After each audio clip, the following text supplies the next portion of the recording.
however, we have Dutch Uncles. Hello. Hello. Hello. So, apart from rehearsals, this is the first time playing to a live audience in how long for Dutch Uncles?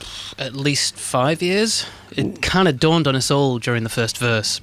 There was suddenly just a quick snap of panic in the room, I think. So apologies if that came across. It didn't, to be honest. I mean, you are one of the most technically gifted bands around anyway, so even if you were to drop a howler, no one would notice. But yeah, so, I mean, Big Balloon was 5 years ago, and I know we've had a pandemic, but you kind of, like, took your foot off the gas a little before all that kicked in, didn't you? Yeah, I think, well, it was a strange one. With Big Balloon, I characterised that time for us with finally playing Glastonbury, and it taken us over 10 years to get to that point. Played it, and I remember after we did our Glastonbury set, thinking, let's have a break now. All right, let's just breathe. Let's just breathe for a minute. So all the gigs we had after that were kind of like they were a bit stag-doy, weren't they? I can't imagine that you turn into status quo overnight. No. I think basically we wanted to take... I felt the need to just sort of not go straight into writing lyrics again and things of that nature, because we haven't really stopped since 2008, really, had we? I mean, like the first 5 albums just completely bookended our 20s. And maybe that point where we all turned 30, it was like, oh, maybe we should... spend a bit of time with our family, or it's like, we've got like. Well, I mean, we all gave each other football shirts with the number 30 on, so we were like, maybe we should just start that official five-a-side team. There we go. Yeah, basically. Right. Okay. So that happened, and then of course it got a little bit slippy. I think, I think a lot was changing within the industry in the time that we were taking off, and then also then lockdown happened. And then I think if it weren't for lockdown, I'm not sure we would have found the time to actually make this, to be brutally blunt about things to some degree. Yeah. I mean, it has been like...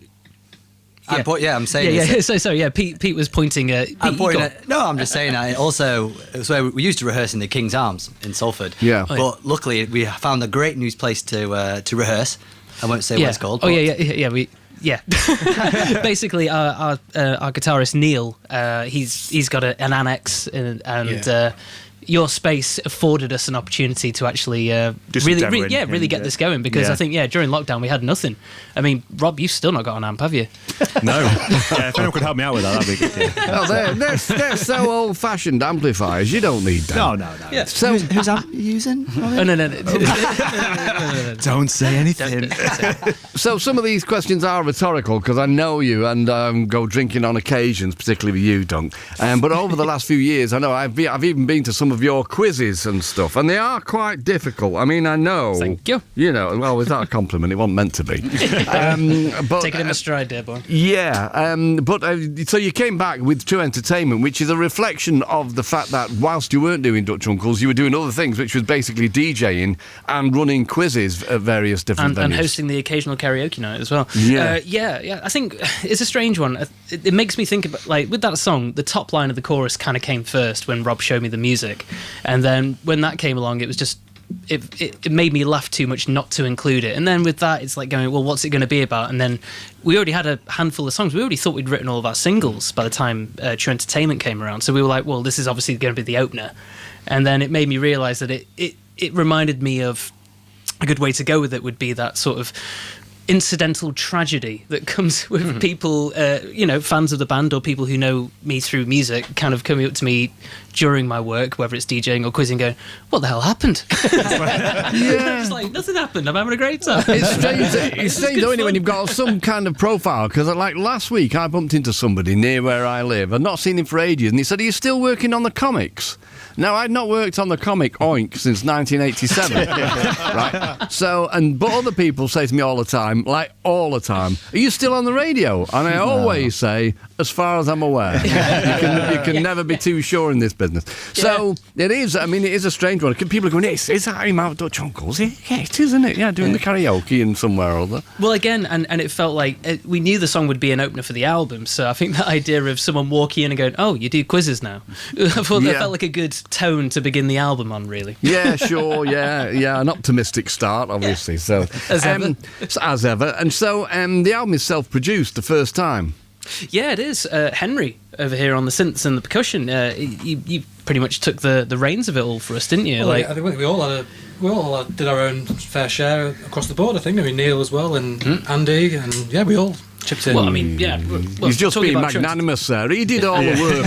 He did, yeah. You lot didn't. Sang the Now- theme tune. Yeah, it did. He's nice like that, Henry, isn't he? Okay, then. So tell us what songs you're going to do, because there's 2 new ones and one old one within the 3 songs that you're going to do. So explain the new ones to us, please. Okay, sure. So with the new ones, the next song we're going to do is called Poppin'. Poppin. It is actually a song that Pete wrote for the band, because Pete's contributed as a writer on this one as well.